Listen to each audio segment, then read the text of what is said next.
akong karapatan.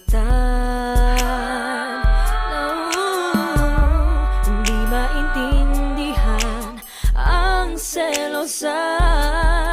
Kung nagsabi lang ako sa'yo, di ka nasaan.